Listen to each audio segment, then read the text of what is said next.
plus moi, plus eux, plus tous ceux qui le veulent, plus lui, plus elle, et tous ceux qui sont seuls, allez, venez et entrez dans la... Dis-moi Hervé, j'ai entendu parler de la dernière séance d'épée avec le taulier, apparemment c'était vachement chaud. Oui, parce que tu sais qu'on a attaqué sur le 8 décembre, la journée des intempéries, et que la tôle voulait pointer les agents qui avaient plus de 2 heures de retard au TC, et on a réussi à les faire reculer, donc les agents se sont pointés journée entière, travail. Ah, c'est une bonne chose ça. Bah, tu sais que ça n'a pas été facile, hein, parce que la tôle n'a pas voulu lâcher facilement. Tu vas bien? Ouais, toi. Salut Lily. Salut. Tu vas faire ton heure d'enfant? S'il te plaît. Vas-y, assieds-toi 2 minutes, on va Merci. causer. Là, on était en train de parler de la séance d'épée qui a eu lieu hier et de la campagne de syndicalisation que met en place la CGT. Ah oui, ça consiste en quoi? Bah, c'est pour informer et sensibiliser les jeunes à l'importance de se syndiquer. Exactement, parce qu'on a beaucoup de droits à faire valoir. En ce moment, la tôle nous traite comme des machines, et si ça continue comme ça, à un moment donné, c'est avec des déambulateurs qu'on va travailler. Et ça suffit. Dis-moi, franchement, ça changerait quoi si je suis syndicat? Tous ensemble, on sera plus fort. La direction nous attaque systématiquement sur les conditions de travail. La régime de retraite, elle est en train de préparer la privatisation.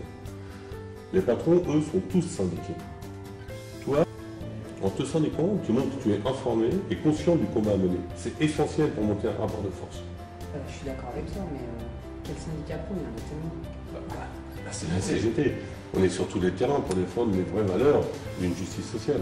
Regarde, les 121 repos, c'est la CGT, les congés payés, c'est la CGT, le 13e mois, c'est la CGT. Ah ouais, le 20e et le 30e. C'est la CGT aussi. Ok. Et puis il ne faut pas oublier, on est quand même le plus vieux syndicat.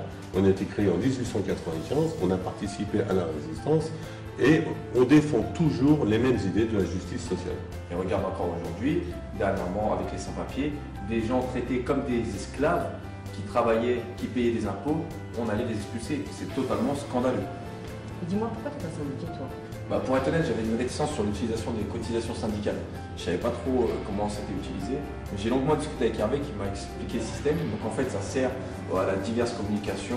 Il y a une partie qui est versée au fonds de solidarité aussi. Tout à fait. Et puis il y a aussi pas mal de formations qui sont mises en place. Il y a quoi comme formation? Quand tu te syndiques, il y a le stage d'accueil qui te permet de connaître un peu la vie du syndicat. Après, tu as des formations sur les conditions de travail, les entretiens disciplinaires, et puis t'as d'autres. Je savais que vous êtes bien organisé. Et il y a aussi l'assurance permis. Tout à fait, il y a aussi une assurance permis de 14 € par an qui te permet, en cas de retraite permis, d'avoir une compensation salariale et des stages de récupération de points. J'avoue, franchement, vous êtes organisé.